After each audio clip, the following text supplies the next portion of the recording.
7h, 9h, Europe 1 matin.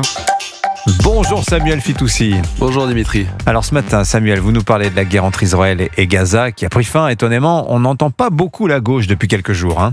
Il y a en effet de quoi s'étonner puisque ceux qui hurlaient au génocide ne semblent pas particulièrement heureux que le prétendu génocide ait pris fin. Et alors que nous dit ce silence d'après vous ? Que le moteur d'une partie de la gauche n'est pas la compassion mais la haine. Elle n'est pas mue par un noble souci pour les Palestiniens, mais par le besoin psychologique d'accabler Israël.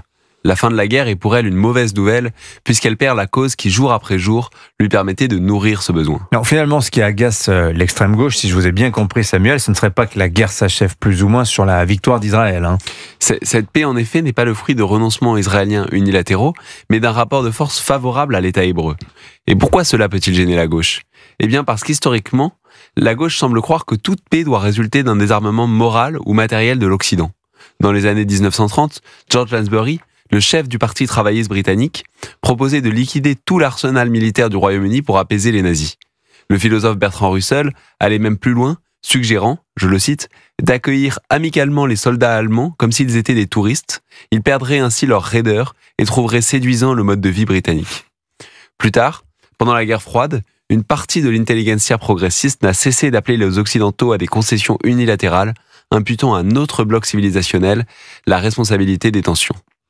Aujourd'hui, face à l'Algérie qui détient Boualem Sansal en otage, la gauche appelle la France à davantage se repentir pour la colonisation, sans jamais envisager que l'on puisse jouer le rapport de force. On pourrait vous répondre, Samuel, que la gauche ne désapprouve pas toujours la violence, parce que par exemple, elle est plutôt complaisante envers celle du Hamas. Vous avez raison, Dimitri, son pacifisme est un pacifisme de façade. Le motif inavoué de certains pacifistes, noté déjà Orwell il y a un siècle, est la haine des démocraties occidentales et la fascination pour le totalitarisme.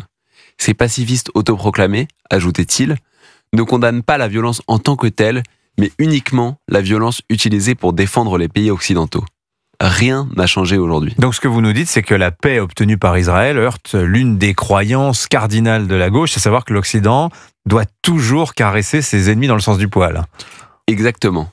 Israël semble avoir compris une chose que le reste de l'Occident n'a toujours pas comprise. C'est l'ennemi qui nous désigne.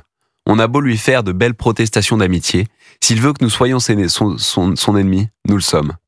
Et souvent, la seule stratégie pertinente est d'infléchir le rapport de force en notre faveur. Le retour des otages prouve qu'il est parfois plus efficace d'utiliser la force pour défendre ses valeurs que de battre sa coulpe ou de se ranger aux récriminations de l'ennemi. Signature Europe 1, on va méditer vos propos ce matin, Samuel Fitoussi. Merci de les avoir partagés vos réflexions avec nous sur Europe 1 2 fois par semaine, le mardi, le mercredi. Je vous dis donc à demain.